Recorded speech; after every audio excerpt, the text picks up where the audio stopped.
I wanted to learn a bit more about My time in the Black yes, Panther Party. your time at the Okay. Black Panther Party. Mhm. What that was like for you, and also your relationship with art, because you were talking about it a bit earlier. So, please. Yeah, my time in the Black Panther Party, when we joined up in Seattle, we were family.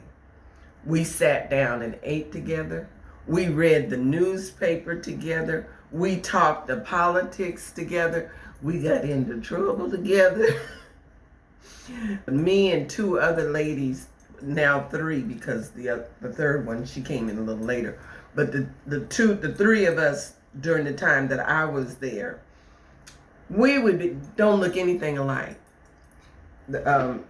One is darker complexion than me, very Indian looking, even though she's dark complexion. The other is lighter complexion than me. And then there's me in the middle.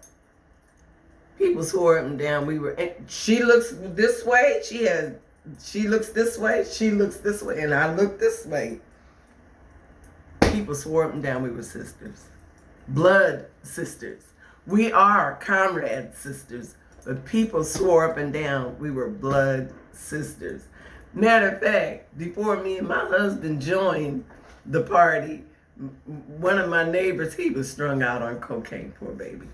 He was strung out on heroin, I think he was strung out on, one or both. And he said, "Are y'all sisters and brothers? I can't believe you, husband and wife. You sisters and brothers. Are y'all from outer space? When you go back, take me with you."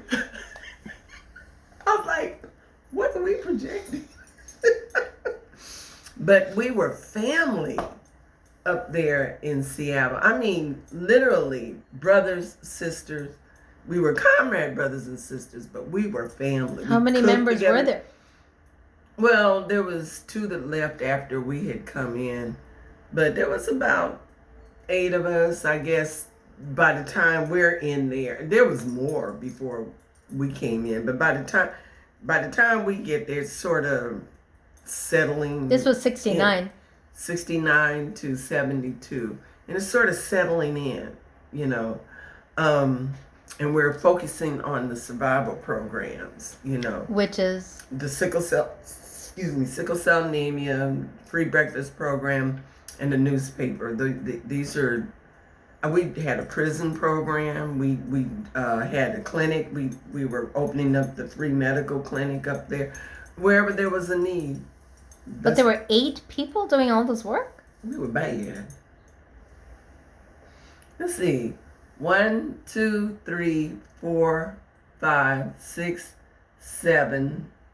And of course, it was community people that helped us out. And 3 of you were women, the sisters that you were talking about. Yeah, and then Rosie came in, so that's 4. And yeah, we were about equal, you know. Did you all make decisions together, or was there a leader, or how did it work? Well, Aaron was the captain. I don't know. I mean, I really don't have a good memory. I might have had some input, but I think the fellas, you know, we're a very patriarchal society, and everybody's been raised up like this forever. And but so we have patriarchal baggage that we brought in. But this was in the time of the 60s and the 70s where there was a feminist movement, there was the hippie movement. It's still, I don't care if it was feminism. Everybody brought their baggage to the table. We're taking off as much as we can that baggage. We're doing the layers, you know. But at the same time, we're trying to change a society so that system doesn't work anymore. I mean, you know, it's not a lot of change. Yeah, and it's not simple like, oh, it's this and that and the other. So I assume most of the men made the decisions up there. I don't know. I probably contribute. You know, when me and my husband made the decision to move to Seattle, but we talked. We contributed. I argued with him.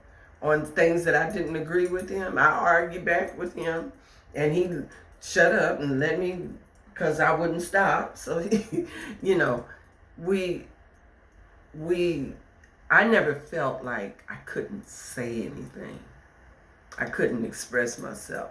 I maybe didn't know how to express myself that well, but me and my husband, we talked all the time, you know, and I never felt suppressed in Seattle. So from what I understand, there were 68 different types of social programs that the Black Panther Party was involved in. Yeah, we was trying to put as many as possible into play. And I'm wondering, so all of them were for the betterment of the community, for the upliftment of the community, for self-reliance. Were any of them directed to women and to empowering women in particular? You know, they were unique to each area. Generally, healthcare. Oh, so all 68 were not being done in any one place? No. Like, generally, everybody needed health care. So there's a lot of clinics all over. But over here in this state or this city, the main issue was plumbing. So they had a free plumbing program. We saw seniors being robbed at that time, you know, because checks weren't automatically mailed to the bank. And they came to us and asked us down here. I don't remember us having that program up in there. But like I said, we were only there 69 to 70, 71, and then 72 up in Seattle before we came down here. But I don't remember that. But I remember the prison program because I drove for the prison program. I remember the free breakfast program. I remember the education program. I remember the health clinic, you know, because this is what we were doing. You know, the people needed this, and this is what we did. You know, as the needs showed up, and we all worked, and so it was based on need. It wasn't also about reform. I don't think reform is the right word. I think it was reconstruct. We were turning over old systems and putting in new systems.